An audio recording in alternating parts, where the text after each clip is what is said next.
Well, hello there. How y'all doing, peoples? How you doing, peoples? Your boy is in the building. Drams on deck. You see it. You see it. You see what it is right there. Jim Beam, Bourbon Whiskey Finishing PX Cast, Distillers Masterpiece Edition, 50% ABV. Yes, sir. Yes, sir. Is in the building. Comes in a box, but I don't have the box. This is a 360 of the bottle. Has a nice little ribbon, big fat top, clear bottle, wide shoulders. We're going to dig all into it. So if you're a Jim Beam fan and you a Scotch fan, you're a bourbon fan, I think you'll get something out of this video. Stay tuned. Drams on deck. Let's go. We here, baby. What time is it? Drams on deck. Today, peoples. Today, we got something that's kind of rare. It's hard to find. A little exquisite. But I'm going to go ahead and call it out. It's the Jim Beam PX Cast Finish Bourbon in Z building. Yes, sir. This bad boy's bottled at 50% alcohol. And this one right here is what we call a finished bourbon.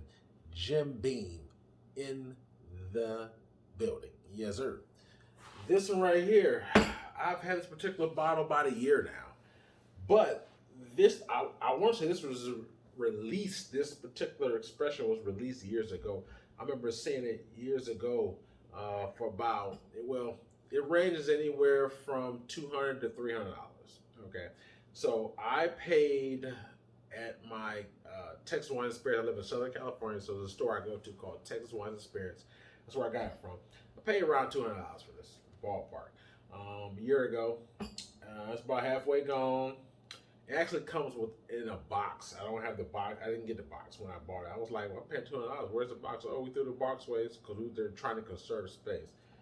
That kind of ticked me off. I'm like, man, if I'm paying $200 premium price for a bourbon, $200 for a bourbon is a lot. We're talking about retail, not secondhand. I'm like, I want my box. Anyway, so this comes in a box. This is it. I like it comes with a ribbon right here. It pretty much says Bourbon Whiskey Finish and Pigs Cast, Barrel Finish Pigs Cast, providing unique balance and character, aged in the optimal rack cast position, creating the finest bourbon we have to offer. So this one right here, to my knowledge, is something. The distiller on this one should be, correct me if I'm wrong, Fred Noe, Noe. His father was Booker Noe. So if you ever had Booker's bourbon, that's his father. It's under the Jim Beam category. I think the first, and this is the master, what's it called? The master distiller's edition. This is I guess, I don't know, I don't know for a fact this is a yearly release or every so often, but I believe from what I read, the very first release was finished in cognac cask that came out in the late 90s. So these distiller editions, they come out around $200 ballpark at least, or sometimes more, $250 or so on and so forth. But this one right here was recent, some years ago. I got it, like I said, around for $200, and I decided to actually review it. The thing I do like about this, so the fact that I like, believe it or not, if it's done right, I love finished bourbons. Bourbon that has a little bit more extra, something extra onto it. Because this is, I mean, obviously Jim Beam, makes quality bourbon. So to my knowledge, it's a standard Jim Beam bourbon. Whether it be a white or a black label, white Jim Beam, but then it's finished in PX cast. Now, it's non-age statement, so I don't know the age of it, nor do I know how long it's been aged in the PX cast. I don't know if it's been aged in PX cast for a year, or 2 years, 6 months, 6 days. I don't know. But we do know that it's pretty much been aged in PX cast. Now, those of you who are strictly bourbon drinkers, you may never even heard of PX. Like, what the hell is PX? So just so for those of you who don't know who PX is, what PX means rather, it means Pedro Jimenez. Like, I don't ask me to spell it. Well, actually, it's on this bottle, but I'm not going to break it down. But anyway, PX is pretty much Pedro Jimenez. So it's like a sweet sherry. Sherry is a wine. So it's like it's pretty much a dessert wine. If you ever had a dessert wine, how super sweet it is, that's what PX is. And so you age your bourbon in that super sweet dessert wine is going to impart a lot of its characters into it. Makes it even more sweeter because that's what PX is, a sweet wine. And those who are Scotch drinkers, primarily those who, well, even if you do drink peated whiskeys, if you are a veteran Scotch drinker, you know what sherry is, you know what PX is, so it's nothing new to you. So it's almost like a bourbon that's finished in something that in a cask that's primarily you will see in a Scotch finish, but it just so happens to be sweet because some Scotch is smoky, some is sweet. So anyway, it's like pretty much a bourbon with the little hint of Scotch influence because, like I said, PX, though it's not only attributed to Scotch, but that's, you know, a huge portion of what you will find in Scotch. I mean, there's other worldly whiskeys like Cavalan that's not Scotch, that's come from Taiwan, that also has a huge into sherry and PX. But anyway, so this is, like I said, finished bourbon, $200. It's not easy to find, and we're going to nose it, taste it, and score it. Let's go. Look at this color right here. It's a very nice, dark caramel amber color. Well, as I was an amber color right here. Very dark right there. I like that. I like, you know, I have some times where I like lighter color whiskeys, and sometimes I have darker color whiskeys. But for PX, I like it when it's dark. That means, at least I imagine, because like I said, it wasn't necessarily stated, that it has a nice, strong influence of PX. And I do like my whiskeys with a nice balance of sweetness to it. It doesn't have to be super sweet, but I do like a very noticeable amount of sweetness. So when I see a PX particular whiskey and I have a dark color, I get excited. I started getting my mouth water, and I just started getting excited. So anyway, that's where I'm at right now. And the legs is coming down. It looks a little creamy. It looks very creamy. Yes, it does. Yes, it does. But for $200, it need to be for a bourbon. I hope it's nice and creamy and good. But we're going to get to that in just a second. So let's nose it real quick and see what we got.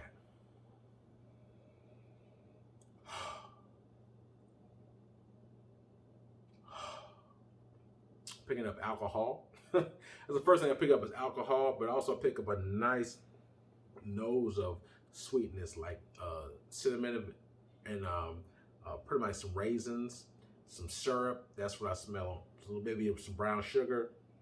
And it's a nice hint of sweetness to it. Has some complexity to it. I like that right there. And it looks creamy too. But yeah, brown sugar, syrup, some cinnamon. That's what I picked up. A nice spice and sweetness to it. Like a syrupy and sweet spice to it. Very nice on the nose. Now, let's dive on his palate. Because to me, taste is king. So no matter what your name is, how old you are, how nice the presentation is, how nice the nose is, taste is king to me. So let's see what this taste does. Let's see if this taste can back up the price tag. Let's go.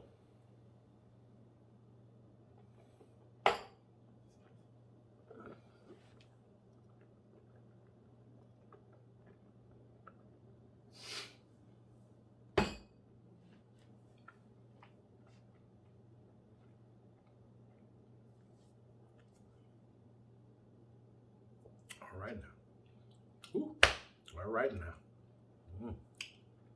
I like that. You know, for me, that first sip opens up my palate.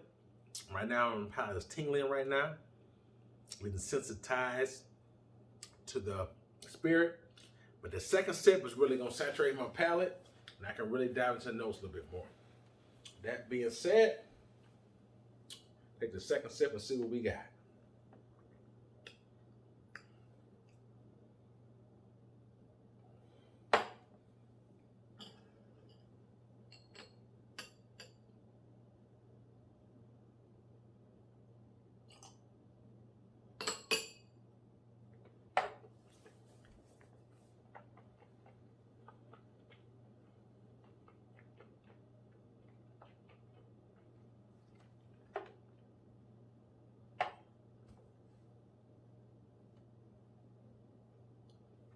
Man. So man, I'll tell you right now, what I don't know is how long it's been in this PX. This means the months, the days, the years, I don't know the exact time. But what I do know is that it definitely helped impart a nice amount of sweetness. So if I had to guess, I would say at least 6 months. But reason why, because PX is, like I said, PX is very sweet, and this bourbon right here, it's sweeter than most normal bourbons. So especially if you ever had like a black label or white label, just or any entry level Jim Beam, it has a decent amount of sweetness, but this one is a little bit more well-rounded, a little bit more refined. So what I pick up on the palate is a sherry influence. So if you never had sherry wine, just imagine the rich sherry, nutmeg, the cinnamon. That's what I pick up on the palate, and it has a nice vanilla, and it rolls all together, and it's very sweet, and it has a nice sweet. It's not overly sweet. It's not dry per se. It has a nice finish to it, and medium finish, I should say. I'm digging it. I'm enjoying it right now. So if you're some person who likes raisin, nutmeg, cinnamon, molasses, you like that flavor profile, that sherry profile, that's what I pick up. And it's all together. So from the front entry level taste all the way to I take it down and hatch, it's all consistent. It tastes the same to me. And it's not, even though it's 50%, it doesn't drink hot at all. Like, even though I just added water to it for review purposes, but normally I don't do that. So I just want to see if it adds or imparts anything different to it. If you can find this bottle, like I said, now it's not going to be easy to find. This bottle was released at least 4 years ago, so it's been around. It's not easy to find. It's limited release, so more likely if you find this, if you find it in the store, you either got lucky, or you might have to order it online. Either way, it has a nice sweetness to it. So if you're someone who not impartial, I should say, doesn't care for sweet bourbons, then this may not be in your wheelhouse. Keep that in mind. It may not be. That being said, well, try this with a little bit more water in it. See if it affects it in any way, shape, or form, so I can let you know from my perspective if it's good with water or without water. That being said, the nose is, I don't really pick up anything on the nose now, so could be because it's not that much in the glass and it's a little late. But either way, let's see what this tastes talking about. So like I said, with water, the nose is pretty much muted. I don't pick up much ingredients on it. On the palate though, let's go.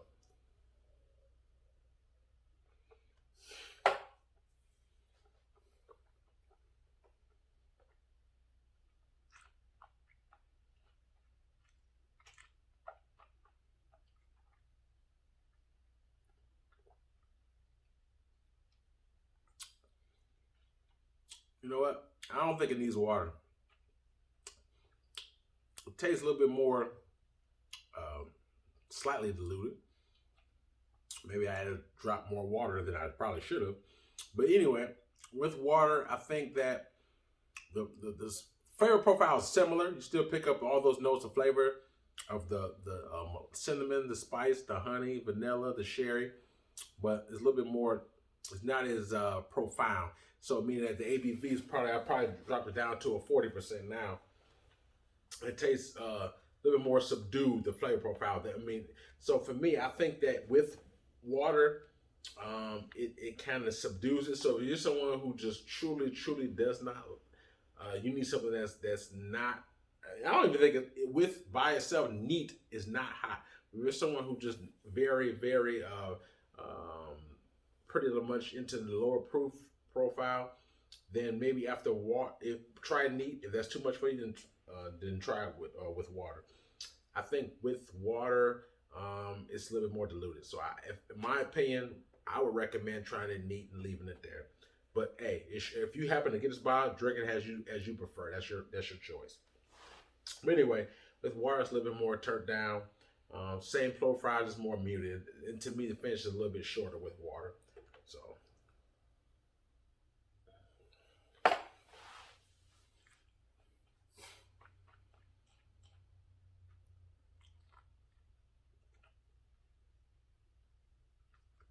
Brown sugar, raisins, molasses, the sherry, cinnamon spice. Picked that all up on this. This is a very nice bourbon, man. It's a finished bourbon. I enjoy this. So I'm gonna rate this.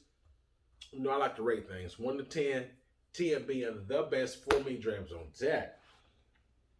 This Jim Beam PX Pedro Jimenez Sherry Cask Finish Distillers Edition bourbon. 1 to 10, 10 being the best for me. Man, 8.75. I give this 8 3/4. This is a bomb dram right here. I enjoy this. Is just a tad under excellent. I enjoy this. It's smooth. It's sweet. It's pretty balanced. I like it. You know what I'm saying? I really do. My only knock on it is just that it's limited, and the price tag is $200, 200 plus. So for me, I think it's bomb, but I think it's overpriced. I mean, if they were selling this for, let's suppose, $125, like something that they would sell maybe the Woodford Reserve Batch Proof for, which is another, I think, overpriced bourbon, but it's still good. I think that'd be maybe, even though it's overpriced, but you figure if it's a PX finish, so we know that it's a finished bourbon, so they have to put extra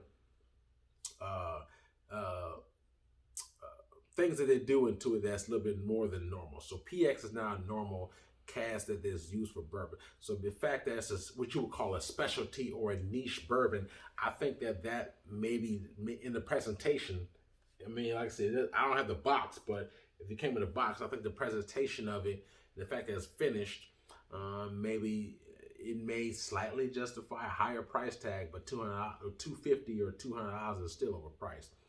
So long story short, 8.75 for the taste. Now, when I factor in the price availability, I have to knock it down 1 full point to a 7.75, which is still a very good score. But the reason why I knock it 1 full point is because you're not going to find this everywhere. It'll be hard to find it. In the last year, or I would say last 18 months was a year and a half. I have not seen, other than where I bought it from, I have not seen this bottle anywhere else other than where I bought this from a year ago. And I got it for $200. He was selling it for $250, but he sold it to me for $200 because I do business with them. And sometimes when you get to know your owners, your managers, and like I said, keep in mind, this is not a franchise store. This is a privately owned store. And I was talking to the owner, so he can make deals with me because he owns the store. But if you go to regular estate store or just, a franchise store, you're not going to be able to make deals. Be that as it may, overpriced, but very good. All around price, availability, and taste, I give this a 7.75. Which is still a very good store. But I think the reason though I knock it down 1 full point, like I said, you're not gonna find this pretty much anywhere nowadays because it's been out for some years. So if you do find it, more than likely you may have to get it online because there's not many stores that have it. Now, if you're one of the few people who may be wherever you may be throughout this country, you better find out. It's probably going to be dusty somewhere on your shelf in a box, then you're lucky. But even still, you're going to pay $200. I think that's overpriced. Do I think it's worth $200? No, I don't. I think it's probably worth, the one, if I'm going to just factor in the fact that, hey, like I said, it's a specialty, it's not, the PX is a partial different flavor. So if I say, hey, $125, I think that'd be a decent price. But that's just my personal opinion, So now that I've had it, would I buy this again? If I was, let's suppose I was to go somewhere else, and see if I saw this on the shelf at a Costco for, we'll say, $190, would I pay $190 for this? No, I wouldn't. I just think that, even though it's a good bourbon that's finished in sherry, so it's almost like it's bringing two worlds together. So you got people who drink scotch that will love it because I'm a scotch drinker and I'm a bourbon drinker too. So I like the fact that, hey, I get a cask that's sweet, that's known mostly in the outside of, bourbon uses it, but not so much. So mostly in worldly whiskeys like scotch per se. And then you got the bourbon In fact, like it's a bourbon Jim Beams in this finish in PX, which is mostly in a lot of times in Scotch. So you can blend in both worlds. Your Scotch drinkers, bourbon drinkers. I think that's what they were trying to do here. We're gonna blend, two worlds together and give you something that you enjoy. And they did a good job. I enjoy this. My only gripe is just it's very limited and it's overpriced. So outside of that, if we just take that out of the equation, just blindfold me, and give me a taste, it's the bomb. I enjoy it. 875. So like I said, only because of the price tag, I probably wouldn't buy it. But if I was looking to collect or about resale, then I probably would buy it. If I can get that 190, if I was looking to resell, I probably would, because I know that, hey, if you had this before, you can't get this everywhere. So the fact that I got it for that low of a price, if they sell it for ballpark $200, I get $200. I can maybe flip it for a little bit more. But I'm not a flipper. I'm the type of person, I like to drink to enjoy and share. I don't drink to flip bottles. There's nothing wrong with people who do flip bottles. A lot of people who flip bottles, I'm not knocking it. Do your thing. You know what I'm saying? But I drink to enjoy. So for what I do, I'm glad that I have it. I don't regret it. I will review it and share it with people, my loved ones, and obviously you guys. But would I buy another bottle if I saw it on, even if I saw it on for a little bit less than what I paid? No, I wouldn't. I wouldn't spend another $200. I just don't think that's worth it. So, but anyway, it's still the bomb. So if you're in the San Diego area, and soon let me know if you were a subscriber, viewer, I might share something with you, man. I don't mind doing so. So anyway, man, hope you got something out of that review. If you're on the shelf, you're looking for something new. And sometimes, especially for a bourbon, $250 scares a lot of people. But if you're one of the few people who the money's not the thing and it doesn't scare you, and you like the flavor profile, go for it. If you do see it, I would definitely suggest you go for it. If the price is not a problem for you, handle your business, I would say go for it. But that being said, 875 on taste, a 775 all around when I factor in price and availability. Drams on deck. Hopefully you got something positive out of that, whether it's something that you like or didn't like. He was like, hey, I didn't like the flavor profiles, overpriced. I'm pass on that. That's still a good thing, man. If you like it and you can find on the shelf with dust on it and you would have get it, that's still a good thing. So however you goes, man, please hit me. If you ever had this before, which a lot of people I'm probably sure maybe never had this before, please hit me in my comment blocks and let me know what you thought of this bottle, because I'm curious to know, because this is something that's kind of rare. Nowadays in 2021, it's not easy to get. Now, when it was released years ago, I'm quite sure a lot more people had it. But anyway, man, let me know your experience with this bottle if you've had it. And also, I have an Instagram page. So you look at my description box or the video link. I have an Instagram page, the link for that. Please hit that link and also follow me there. I have a lot of bottles on there that I have reviewed, some that I have yet to review. I got a couple of reviews hidden in there. So be sure to check that out. Also have a Cash App Patreon that's in my description box. If you choose to drop a donation, a little small bundle, I really appreciate that too if you can. Also hit the like button, hit the subscribe button, hit the thumbs up button. Likes and subscribes are for free, man. Hopefully you got something positive about it. If you want to see something that you have not seen, please let me know in the comment block. So that's a time to let me know what you like, don't like, or anything in between, man. I'm all ears, man. Please let me know, man. I'm doing this for you guys. So if something that you want to see, let me know. And likewise, man. So hopefully you're being safe out there, COVID-free, 2021. Hopefully your 2021 is going better than 2020 did. Thank y'all for your support, your love, and your affection, man. Let me know anything else you want to know, man. Got more hot reviews on the way. Stay tuned. Drams on deck. Yes, sir, buddy.